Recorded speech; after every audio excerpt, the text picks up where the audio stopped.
I'm Pat Miller, and this is the Professional Photographer Podcast.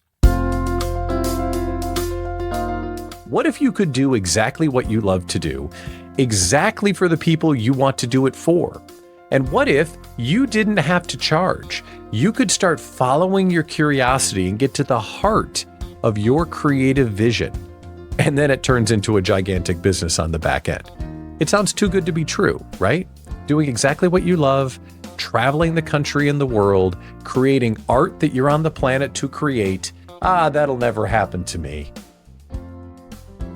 Well, it'll never happen to you with that kind of attitude, and it will never happen to you unless you take the risk of trying. We get to hear a great story today. Jada and David Parrish are coming on the show to talk about their 100 set project. In the heart of the pandemic, they followed their curiosity, took on an impossible challenge, shared the whole thing on social media, and magic happened. You need to hear this story, and you need to hear their advice on how you can do it too. This is an episode you don't want to miss. Jada and David are standing by. We'll talk to them next. Jada and David, it's great to have you on the podcast. How are you today? Great. Happy to be here. Very stoked to be here. Yeah, I'm stoked to hear about the 100 set project. I know a little bit about it, but I can't wait to get behind the scenes. But I think everyone needs to know who you are and what you do. Let's start there. And then I want to get into how you got to where you are. But first, the straight intro. If we met you at a networking meeting, how would you introduce yourself? Okay. Well, I would say I'm Jada. And I'm David. And we combine photography and set design to create surreal worlds and take very wild, loud, colorful photos inside of them. And that's the truth. When we see your work online, it looks just from another planet. It is so cool. It's the 100 set project. I can't wait to hear how we got there. But go back to the wedding photography days. Tell us about how you got to this point and how you started the project, because I think your story will be relatable to a lot of people. Yeah. So David and we had just started dating. I graduated college and I was studying photography in college, and getting a job was like a hard thing at that moment in life. And people just started to ask if I could take some family photos for them. And family photos started to happen, which eventually led to someone asking, hey, can you photograph our wedding? And David and we had never done anything like that before. We only even had one camera at the time, but we were like, yes, sure, we got it. We'll do it. And so we shot that first wedding, got all the gear we needed, figured it out, and it went really well. And that wedding led to another wedding and another wedding. And it just like this whole wedding photography career just started to like unintentionally snowball to the point where we were photographing like 30 plus weddings a year. And we expanded to do not only photos, but videography and photo booths as well. So it was just this like, we were all in everything wedding. Like it was everything to us. And then 2020 happened. David, what happened then? Yeah. So 2020 happened. And I just remember like looking at Jada and being like, do you think people are going to like start canceling weddings? Like, is this going to be like a thing? She's like, no way at all. And then next thing you know, like emails start coming in, the phone starts ringing, and everybody's just like so stressed out, obviously. And like, they don't know what to do. And the weddings just slowly started getting canceled and postponed, and all the big question marks of like, what are we going to do?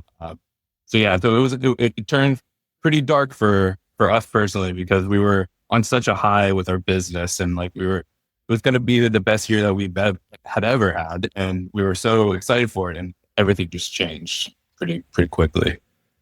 And that happened to so many people, that we had a plan and then life happened and we had to go a different direction. And Jada, you shared that there was an added complication in 2020. Not only did the pandemic happen to you, but you had just signed a lease for a studio. Is that right? Yeah, we had these two like small little studios right next to each other that we've been using, and they were tiny, but they like met the purpose of what we needed. One was like our office and one was like our studio. But then this opportunity came up for this like big, beautiful photo studio. And David and I were like, yeah, let's do it. So we signed the lease and we officially moved into that studio in February of 2020.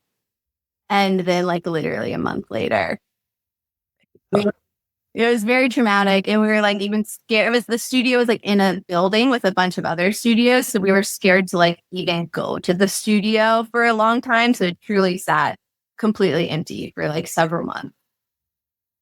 And that's where I think it's super relatable. I think everyone that's been in business for the last 5 years will remember, what was it, June or July, maybe August of 2020, when we realized, oh boy, this is a career destiny changer of a situation.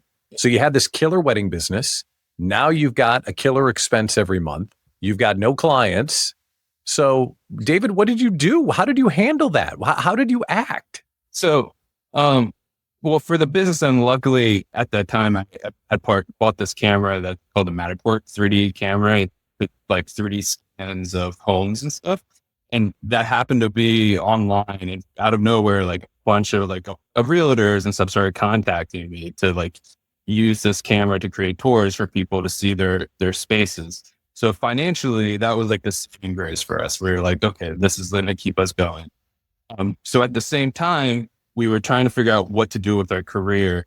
And we kind of both wanted to explore something new and use this as an opportunity to explore something new. And I looked at Jada and I was like, maybe you could focus on like learning how to pose really well. And I could focus on maybe how to studio light really well. And we can kind of take this time to practice and make a new skill for ourselves. Yeah. And like, just like to rewind even a little bit. Uh-huh. So literally right before COVID happened, we went to WPPI, and that year it was like at the very end of February, beginning of March. Wow. And while we were there, I saw Lindsay Adler's posing book and picked that up and was like, oh, I've never like messed around with much studio work. Like, let's explore this. And David got Chris Knight's lighting book, The Dramatic Portrait, and was like, studio lighting would be fun to explore. So we had those like two books like sitting on our shelf at home, and they kind of became like the inspiration as we started to move into the studio work. Now, taking that time as a study hall, looking back on it, was brilliant and inspired, and you two must be geniuses. But at the time, the rest of us were sitting on the couch watching Netflix, waiting for the next episode of Ted Lasso. Like, we were just kind of, taking it as downtime and feeling miserable about ourselves. Is that in your nature? Like, did that come to you naturally to think, wait, we have downtime, let's get better? Or was this a unique, new kind of, or uncommon thing for you two to take on at that time? I think that I always like to learn new things and put my energy somewhere. And I think at first we were doing that. We were sitting on our back deck, drinking glasses of wine, trying different rosés out. It's just like, like that kind of started happening. But I think just by my nature, I need to learn and discover and keep pushing myself. So I let myself feel that situation happen. What now? Should we just sit? Should we do nothing? And then it did move into this thought, we got to do something. We have this studio, we can go to the studio. What are we doing? Type of thing. Mm-hmm. There was definitely a period of depression, but I think that also our hobby together is working together and creating together. Yeah. So it's it is work, but it's how we connect at the same time. So I think no matter what we're doing, even when we go on a vacation, there's always a photo shoot that ends up happening. It's just a part of us. Yeah. It's just who we are. And I can totally respect that. So Jada, you're working on posing. David, you're working on lighting. But I'm still missing something, because when I look at your work now, if I only had one word to describe it, it would be color. Where did color come from, and how did you start playing with color? And is that what led to the 100 sets? Yeah. So I guess if you were to go all the way back to our wedding photos, we have always been very colorful photographers. To boost saturation, lots of contrast. That's who we are. as photographers in general. And so when we ended up in the studio, we ended up on Savage's website to look up through paper backdrops, and we just went straight for the brightest colors. And that's where we started, was with the paper backdrops. And we really did get the brightest colors. Yeah, we wanted like baby blue one, like tealy blue and like light pink, and had a lot of fun with those. And we started doing shoots just on those paper backdrops, like these kind of like, I was very much influenced by Lynn Adler's book. So the photos that we started to do were kind of like playful, fun, like it was summertime. So they're very playful, fun, colorful, like fashion photo shoots, just on those backdrops. And then what like really brought the color in though, big time, was when David had the idea to start building sets for the photos. And that allowed us then to like, then we could go to the paint store and pick any color we wanted. And that alone just like was mind blowing for me, being able to choose the wildest, most loud colors we could find. Let's dig into that, David. So you have this inspired idea to build sets. Where did it come from? Do you remember the moment where you thought, I know what we could do, and what the first set was? Yeah. So when I was in high school, I did theater. I was really, really into theater. I spent like my whole high school doing it. And I spent as much time out of classroom in the theater building stuff. So I'd always get math class. Oh, there's nothing going on. Oh, I'm going to go to the theater. I can attribute to that because we went to high school together, and I also did theater, but like I was on the acting side of it, and he was on the stage side. Man, was he serious. Yeah. He was like so laser focused when he was doing theater.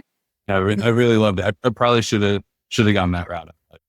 But. Well, and it's true that you're the set guy, because high school theater, you're always wearing a black t-shirt. You still have a black t-shirt on today. So it's really, you know. Yep. All right. So you're high school theater, you're building sets, and? So we were doing the paper backdrops, and the pictures were cool, but I had this thought of like, I wonder what would happen if we were to shoot into a corner of a room. And it kind of turned into a little bit of a debate between Jada and I, because Jada was like, you don't see anybody shooting in the corners of rooms. It's always flat. You don't want shadow, all that stuff. So we got in a bit of a little debate on whether or not that was a good idea or not. But I was like, let me just try. I know how to build these walls, which are called Hollywood flats in the theater world. And so let me just build these walls, and we can paint them, and we can try to do a photo shoot. So basically, I remember our first one, it was a grapefruit shoot, right? Yeah, it honestly kind of looked like what's behind us right now. It was like a corner of a room just like this. And I think it was painted actually the same color. Oh, that's funny. And the girl was wearing like a navy blue dress that had these like corally colored grapefruits on it. Mm-hmm. And so we color matched the orangey pink color to the grapefruit of her dress to like tie it together. And it was just a corner of a room. And it just looked to me like, I was like, wow, like really, really, really cool. Yeah. At that point, I was like, okay, way right on that. It was this, it was a really cool shoot. And then my imagination at that moment just took off, because I'm like, if I can build just a corner of a room, like what else can I build? Mm-hmm. And matching the outfits and using shadow and not shooting flat like everybody else does. You were creative play, right? You were trying something new because of the time that you had available. Do you think you would have gone down this road if you had a busy wedding calendar? So it's interesting because was it, when did it start? Like when did we start? Yeah, when was that first shoot? That shoot? Yeah. That was like July of 2020. Yeah. And then so, yeah, I think so. To answer your question, I think so, because if you go forward in the timeline, are the weddings starting back up again? And we continue to do this creative play, like, consistently through that. So I do think, I don't know if we would ever have gotten into this if 2020 didn't happen. I don't think we would ever started it. I don't think. But we would. I think we would have stopped doing weddings. Yeah. Somehow, photography, we were getting burnt out. Yeah. Because like at that, I mean, it had been, at that point, it had been like 7 years of like 30 plus weddings a year. Yeah. Like no weekends ever. It was very intense. And I think that there really is a limit to like how many weddings you can shoot before you get jaded by that experience. And it had hit a point for me where like the bride and groom would walk up the aisle and like I completely would forget like, oh my gosh, this is the most magical moment. I would go into logistic mode. Okay, now I need to get them here. I need to line up the people for family photos. Like you just that like emotional aspect, I think that you need to be like a good wedding photographer. Like it was out the window for me. I was completely burnt out by it. And so I think it may have taken us a little longer to get out of it. Yeah. But I think you're right, because even us picking up those books before any of this happened, there was like some intention, like we need to figure something else out. there was some desire. There was desire. Yeah. So I think no matter what, something new would have happened in our life, but it definitely was an accelerator. I'm going to butcher the quote, but luck is where opportunity and preparation meet. Is that it? It's something like that. I mean, it sounds like you had the opportunity and you were ready to go, not only creatively play, but because you were good at what you did, the image turned out. If you weren't good at doing what you're doing, the corner would have looked terrible. I mean, do you realize how ready you were for all of these planets to align? I hadn't thought about that either. Yeah. It's pretty incredible. All right, so let's get into the 100 Sets project. So thank you for the backstory. It's important that I think everybody hear that, because a lot of us went through that time and really wondered what was next, and you discovered what was next, and now it's your thing, and it's really cool. So you did the first set, then the 100 Sets project comes. How did you go from there to there, and what is the 100 Sets project? So we ended up doing a couple more before the 100 Set project, and then it was going into a new year. And I'm like really big on starting the first day of a new year with like my intentions of what I want the rest of the year to be about. So I guess I had that idea. I was like, let's on January 1st do one of these sets, and we'll do 100 of them in 2021. And that was the goal. And Jada was like, okay, let's do it. no idea why 100, but that's like the number that threw out. I was like, okay. So we committed, made that decision to do that. And we decided that January 1st, 2021 was going to be the first shoot. And my sister was supposed to be the model for that shoot, but she got COVID. So she couldn't do it. And it was like a really big, like it would have been really easy for us to just like be like, oh, forget it. This is a bad idea. Like we'll start it later or something. But we decided just to do it anyways. And I was actually the model in that first shoot, and David photographed it. And then from there, we just kind of kept building on it. And at first we were spending a lot of time on the builds. Mm-hmm. And we would try to do one a week, one every 2 weeks. But our minds weren't really like, oh shoot, like to do 100 in a year, you kind of have to do more than just like one every 2 weeks. We didn't realize that till like March. And so it like hit us, all of us. Like we were just having fun doing it. We were very like, we were really all in with it, but we were just having a good time, like being very thoughtful and meticulous. And like some of the first shoots, like one of them was beautiful. David built this like entire like blue bedroom set with all these like wonky angles and curves. It was so cool. But yeah, we realized in March that there was no way we were going to hit our 100 set goal if we kept going at that pace. So then we had to like ramp things up a lot, and we started doing like 3 to 4 shoots a week sometimes. Wow. To catch up. It was a thing. All right, I want to get back to the production schedule in a second, but I can't help but point out, it's really beautiful that you were the first talent, because back in the day, you were on the stage and David was building the sets. So that's kind of cool, actually. So very poignant. There's one other structural thing before we get back to the production schedule. Structural thing. You could charge $1 zillion for these sets. These photos are gorgeous, but you didn't take payments. What, why? What was the decision there? We're going to work like crazy and do essentially 2 of these a week for a year, but you weren't charging. Is that right?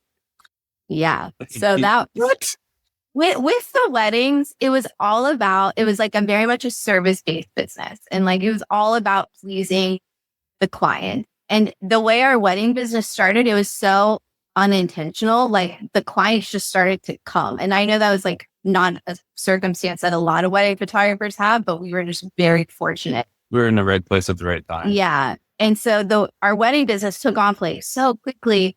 And we didn't ever really have time to like think about like what kind of photographers do we want to be? What kind of photos do we want to be taking? It just became such a like meeting the client's needs, figuring out who our client was and like what services and what can we do to please them. And so and after 7 years of that, we were like kind of sick, and it just kind of like hit us like, what do we even want to take pictures of? Like, who are we as photographers and artists? And I don't think we knew the answer to that at all at the time. So we made the goal of this 100-set project and set the intention that this was like just for us. This was for us to discover our creativity again, to push our boundaries, just to see what came out of us without any rules, because we were so surprised by what we were making that we just kind of needed to see what it was, because we didn't understand it. Yeah. And that's so great. When you get to that true creativity and that real inspiration point, that's where you can find your voice, like you say. So let's get back to the production schedule. It's May, and you realize we're not going to make it at this point. So now you have to go fast and break things. David, did that help that you could go fast and break things, that you got to really step on it, and the production pace, did that aid the creativity? Yeah. I don't know if I'm a procrastinator, but I think I'm a procrastinator, and I work better under pressure. So like give me 4 weeks to do something, I'll wait till the week it's due. And I'll Yep. so like having like that every like 2 to 3 times a week, I had to wake up in the morning. We come up with like a concept. We go to the paint store, we find an outfit, then we put everything together and have a shoot at night. Like doing that, I was so happy. And it made some of our best work were the days, we walked in with no ideas and just created something in a single day. And yeah, so I am a procrastinator, and I work well with parameters. And so that situation made the perfect little stew for me to work within. How long did it take for Home Depot and the paint stores to wonder if you guys needed a part-time job or something? I can't imagine how many trips you made. It's funny that the people at the paint store, they all follow us. They started following us. We're celebrities at the paint store. We are. I gotta say, they are always, they know what we're up to. yeah, So. and they're always excited when we come in with what color we're gonna get them to mix that.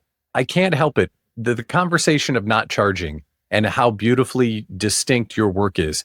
Are you now sponsored by Sherwin-Williams or Behr Paint? Like, you do have an endorsement at this point, don't you? Not for that's like a dream that be.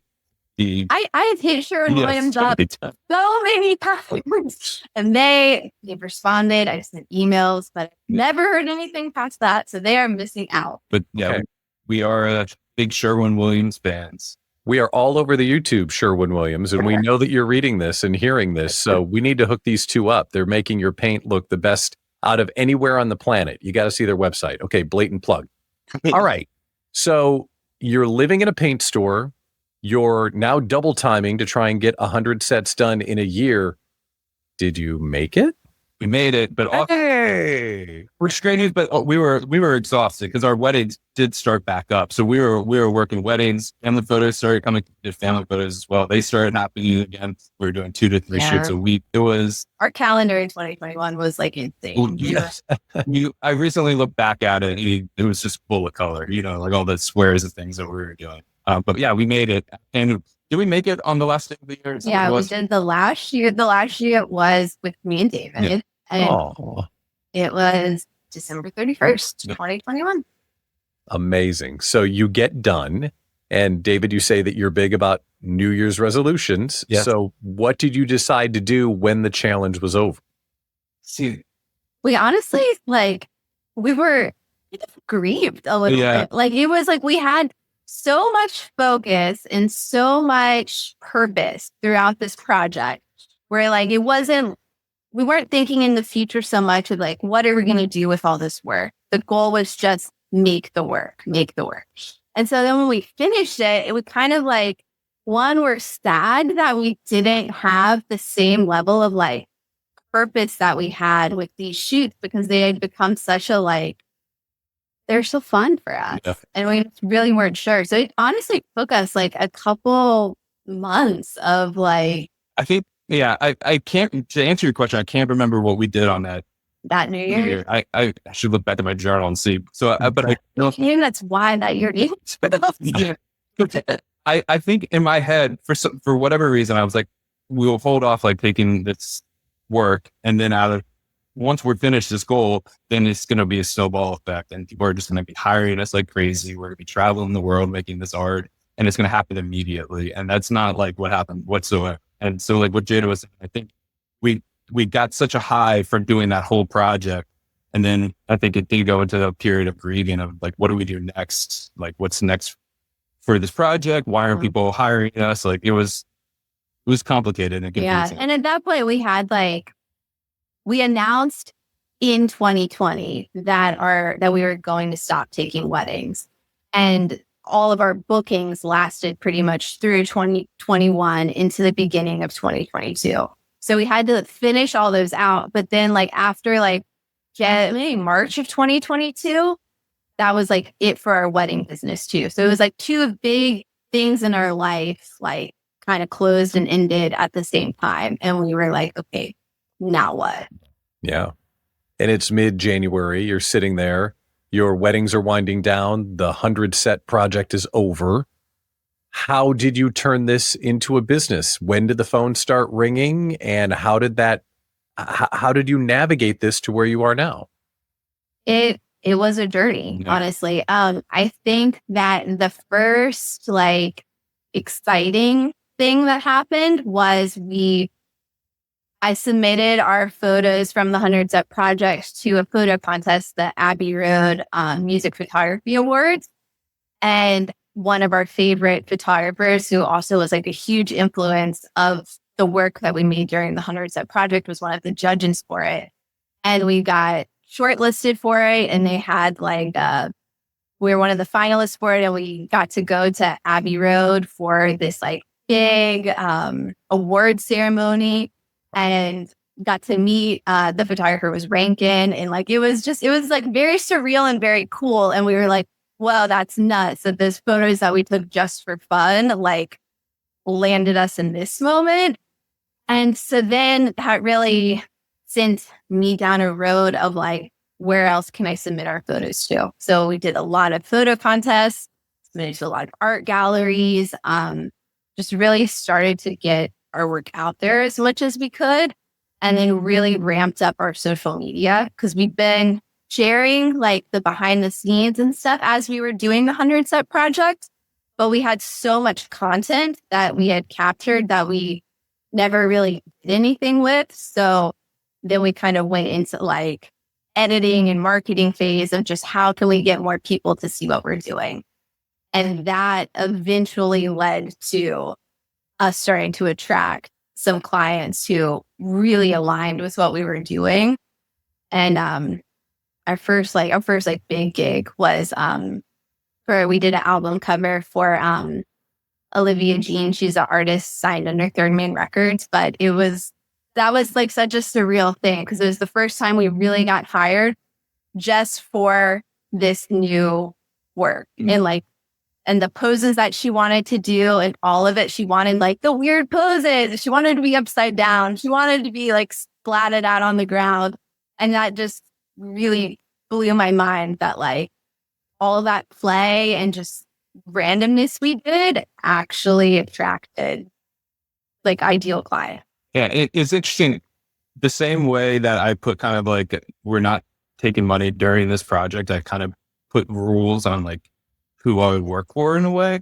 I didn't want to take this art and just shift it to get a client. I wanted to create art and find the clients that wanted this art, which was a lot harder than just kind of shifting, emerging to what you wanted, what other people want. And so we created this niche thing. So we had to create a social outlet that helped us find the clients that would appreciate what we do. Because we're not in a big city either, where there are tons of people who have large budgets to pay for this work. We live in Richmond, Virginia, which is like a pretty small city. And so social media really became like our big outlet of like having so many other people all over the place see what we're doing.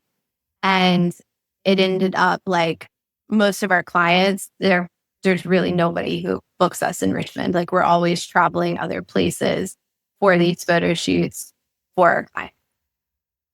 It is, I think, the most Instagrammable work in the world. Like the work is so unique and so cool and so distinct.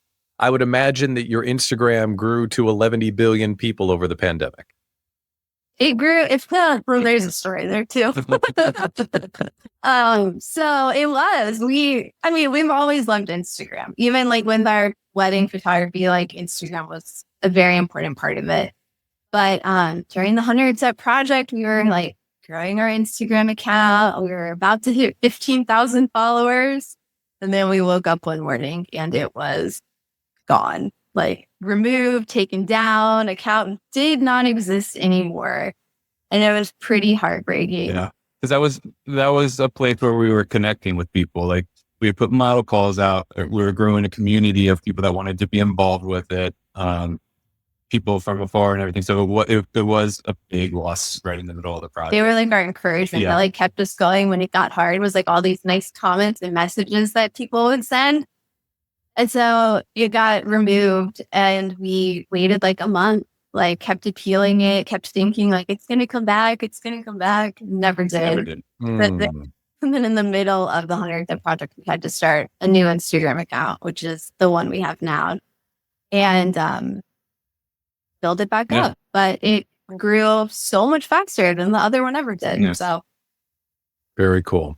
All right, let's go back to the first gig. You shoot the musician and it goes well. They were happy with what you ended up doing. Were you happy with the work the first time you took money for doing something that you were doing for fun? Yeah, it was incredible. And there were so many like challenges because they had to travel from where we are in Virginia to Nashville.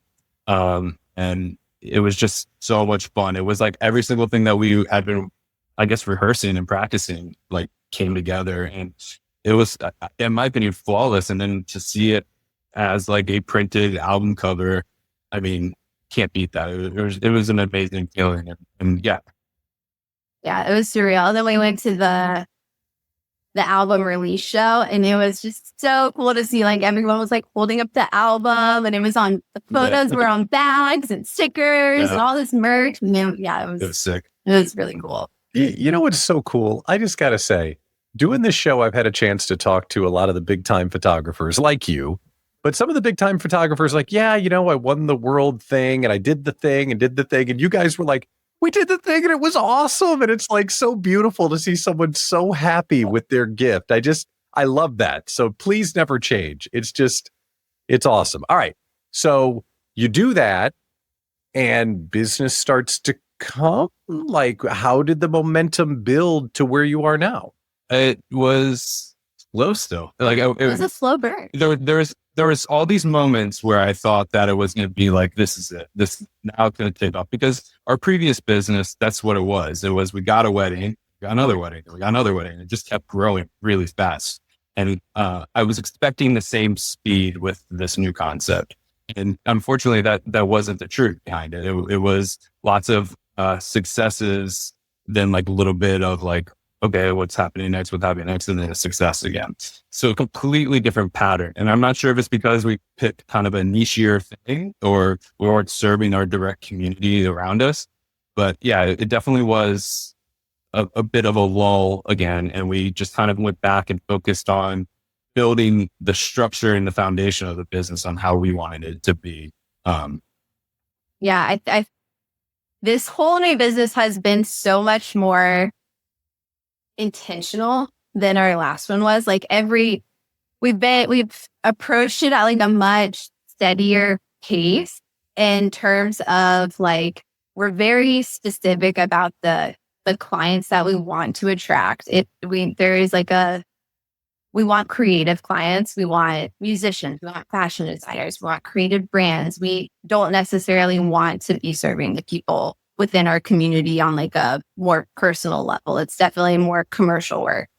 And so we've been very intentional about that. And also through just, I feel like creative careers are never a straight line. And you have to be very creative about the way you approach a creative career. So throughout this whole process, we've been kind of like trying to find all of these different opportunities within it. And something that has been a surprise to me and something that we never really expected was the behind the scenes content that we capture through doing these photo shoots. I never realized how valuable content like that is for brands and people who need some social advertising. And so that has been like a really useful tool within our business. Even when we are working on a client project, there's still like another opportunity to pull in revenue from all of these other different directions that all kind of come together. I would be committing podcast malpractice if we didn't go down the road of asking about, okay, what did you learn about launching a personal project? And I want to learn how someone else might be able to do what you did. But I want to share one last observation and get your feedback on it. Okay. I don't think your project would have worked had you compromised. The fact that you were going to shoot these people in this way and not anyone else, I don't think it would have worked, because if you took a job for Staples, yeah, wouldn't that have killed the whole thing if you had compromised your intentionality? I think so. I think so too. And so I kind of have two responses. First off, my dad is an art director. He's in the ad world. That's the type of work that he makes. And I think it's really cool. I'm like proud of everything that he makes, but it's not really my cup of tea in a way. I like making images that can be hung on the wall and people look at and feel something from. And that's really what excites me. And so, yeah, I think I think I could have done a really good job at doing something for Staples, but I don't think that would be my soul. And so like what we have done and the rules and guidelines that we have created has been more to feed my soul. But I think by doing that, it's helping inspire and motivate other people to create art in that way. Yeah. I think that this business, while our wedding photography business was primarily like service-based first and like art second, this business is we are artists first. And if that also meets someone's need, then like that's a beautiful juxtaposition there. But it's served us really well now, because when people do come to us, like if someone inquires with us, like it gets booked every time. Because when people see our work and that's what they want, we are the people that do that work. Like you're not going to find other people doing our style. Like it's ours. And so it's really helped us like attract clients who like align with our vision, align with our values, but also has given us like more creative freedom, I think, than if we were to have presented ourselves more so as photographers needing a service. Because clients, even that first job that we booked, our contract for that was a little bit different than their standard photography contract, because they viewed us as artists and they gave us a certain amount of creative liberties and freedom, rights to things that I don't think that they would have a traditional photographer. And ever since, all of our contracts have always been we have so much creative freedom. And that is, I think, no matter who the client is or how big the client ever is, that always has to be like at the center of it, because it's so disappointing to work really hard on something and then look at it and think like, I don't like it. Like that's not what I wanted that to be. And this work just feels too close to us, I think, to allow that to happen. Yeah, David. You get to be so picky because you're successful. No, we're successful because we're so picky. That's accurate, yes? Yeah.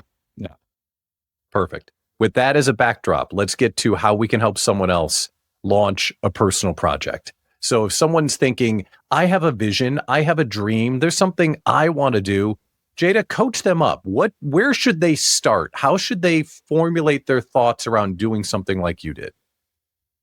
I would say at first, don't think about it too much. Just if we're speaking to photographers, just like pick up your camera and start shooting. Just start shooting whatever.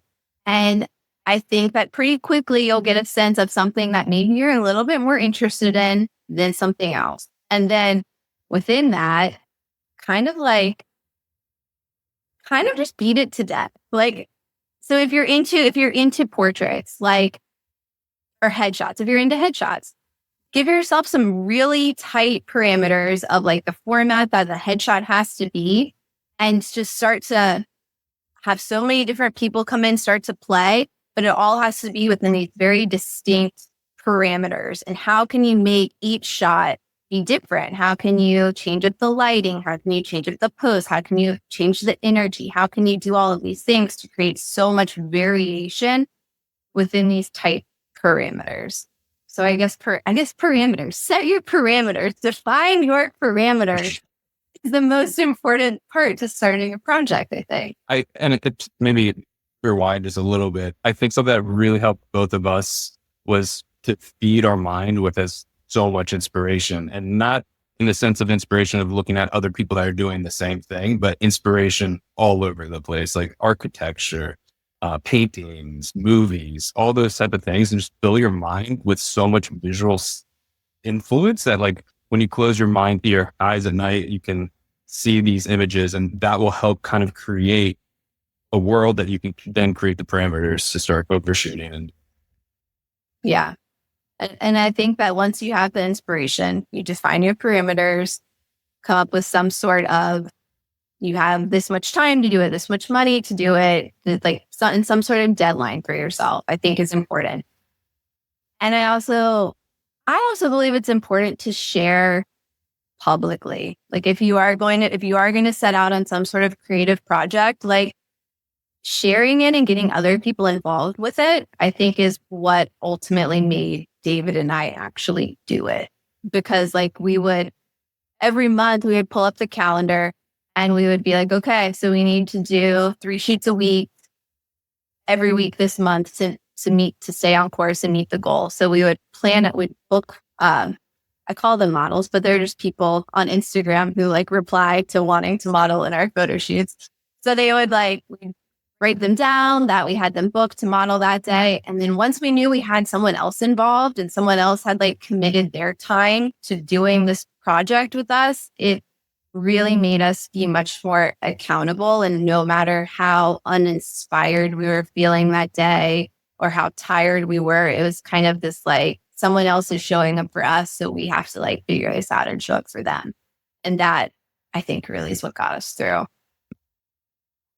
We've declared our parameters. We've shared it with the world. We've gamified it, so we know we need to do X by Y or whatever your constrictions are going to be. Does this personal project need to be something that totally changes their studio like it did for you? Or can it be kind of a side quest just to fuel their creativity? I think it's a side quest. I think it's important to have side quests too. And I think it can take over your studio if it takes over your life, but it also can just add to what you're already doing. And it can just be an exercise to help you be more creative or be able to tap into creativity quicker. Yeah. And I think too, like, if you're into one type of photography, it might be like a nice challenge to make your project be about a different type of photography. That's kind of what we unintentionally did, where we were mostly doing like event photography outdoors. And we were like, okay, let's try the studio thing. And that opened up this whole new context. But like, I think, and we mostly do people, but like what an interesting next project it would be for us to only do products. Like what would that look like? Like, I think that kind of gets you out of your head a little bit and takes you away from like, I don't know, sometimes just like as a photographer, I can get in my head sometimes thinking I always need to take a good picture. And sometimes when you're doing something different, I think that pressure kind of releases itself because you're like, oh, I'm trying something new. This is just an experiment. Yep. Like it doesn't have to be perfect. Like I'm just trying. And that gives you a little bit more freedom. I'm not sure if there's a Brinks truck big enough to hold all the money you two would make if you started doing product photography. I can't imagine the product photography money that would rain down on you like a thunderstorm if you decided to do that. But that's a side quest we're not going to go into. I want to get after the person that's watching this, that loves your work, that is so inspired right now, and they need a nudge. How are they feeling? Like the right person to go on one of these side quests. What is in their heart right now, and what would you tell them to jump?